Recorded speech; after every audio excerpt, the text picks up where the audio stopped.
गांव समाज में यदि कोई औरत पूजा पाठ करती है तो साधारण पूजा पाठ करती है तो उससे तो कुछ होना जाना नहीं है, न उसको फायदा है न उससे किसी को फायदा है। लेकिन वही सवारी लेकर के लोगों का कल्याण करने वाला यदि कोई मंत्र करता है और सीखता है तो होता यह है कि जो मंत्र शमशान में जागृत होना है उसको घर पे कभी नहीं करना चाहिए। और औरतों के लिए मंत्र किलित आज भी नहीं है, बस कम कर दिया गया है। जिसे आप अढ़ाई अक्षर कहते हैं वो अढ़ाई गुण है। तांत्रिकों के लिए मंत्र किलन कर दिया गया है। तांत्रिक का मंत्र उतना कार्य नहीं करता जितना डायन की करेगा। जितना एक औरत का मंत्र कहीं भी काम कर जाएगा ना, उतना किसी तांत्रिक का काम नहीं करेगा। किसी पुरुष कोई भी मंत्र को करता है तो उसके अलावा जो है औरत का मंत्र अधिक तेज चलता है, क्योंकि उसका लिए जो है मंत्र किलित नहीं है, सिर्फ कम कर दिया गया है। और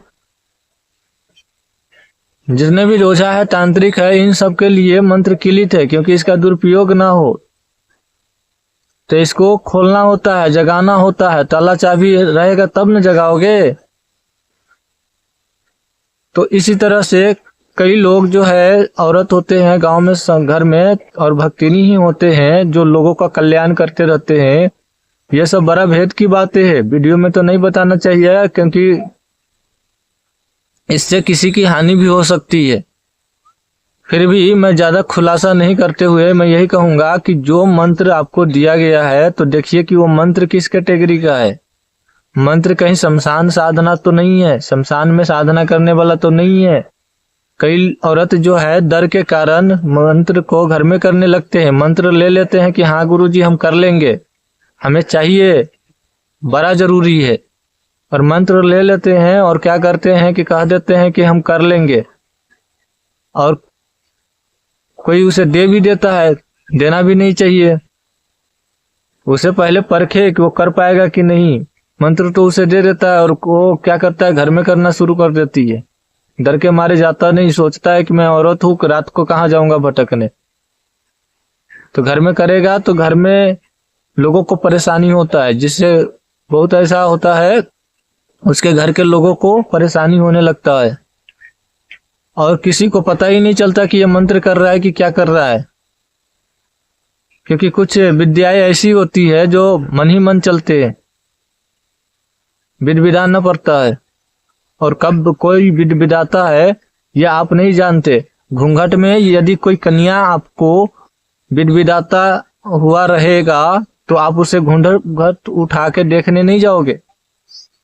यदि कोई कन्या घूंघट ओढ़ करके मंत्र को विद-विदाएगा तो आप उसको घूंघट उठा करके देखने नहीं जाओगे कि यह मंत्र विद-विदा रहा है कि क्या पढ़ रहा है, क्या बोल रहा है, आपको पता ही नहीं चलेगा। तो इसलिए वो घर के काम काज करते हुए भी मंत्र कर लेती है। और साधना का तो यही नियम है कि आप कैसे भी हो, कहीं भी हो, बस करना है। यदि आपकी भक्ति इतनी अच्छी है तो शक्ति कैसे भी मिलेगी। तो कुछ तरह के मंत्र ऐसे भी होते हैं, आप लोगों को पता है ना, 3 तरह का मंत्र होता है, 3 तरह से जपा जाता है, और तीनों तरह से जपने पर काम करता है और बहुत पावरफुल होते हैं। तो इसलिए कहता हूं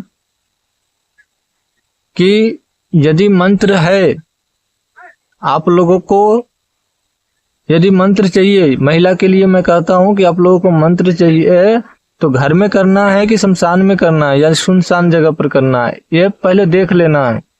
आप किसी से भी मंत्र लो तो पहले ये डिसाइड करो। ऐसे ही मंत्र मत प्राप्त करो। हर किसी के पास मंत्र होता है, परंतु वो खलिहान में रहता है, डेरा पर रहता है, घर में नहीं रहता। कोई भगत से आप मंत्र प्राप्त करते हो और वो आपको शमशान साधना वाला मंत्र दे दिया और आप उसको घर में करोगे तो परेशानी आएगा। और जो भगत होता है ना, वो बुढ़ पुरान होते हैं। तो बुढ़ पुरान होते हैं तो सोचते हैं कि बहुत बूढ़े हो गए हैं, इसके पास बहुत जानकारी होगा, इसलिए हम इसको गुरु बना लेते हैं, इससे मंत्र सीख लेंगे। और उसको ये पता ही नहीं है उस बूढ़ा को कि मंत्र कौन सा दे और ये किस लायक है, बस आपको मंत्र थमा देगा और आप उसको करने लगोगे। उस बुढ़ा को परेशानी इसलिए नहीं होता क्योंकि वो बुढ़ा घर में नहीं रहता। वो बुढ़ा घर में नहीं रहता, तो डेरा पर रहता है, दूरा पर रहता है, उसका लिए घर अलग होता है, क्योंकि वो बहू वाला बात हो जाता है ना, तो घर में तो रहेगा नहीं, घर में तो बहू रहेगी, तो उससे कोई परेशानी नहीं होता उसको, क्योंकि वो शमशान मंत्र कर भी रहा होता है तो बाहर कर रहा होता है, और आप करोगे तो घर में करोगे।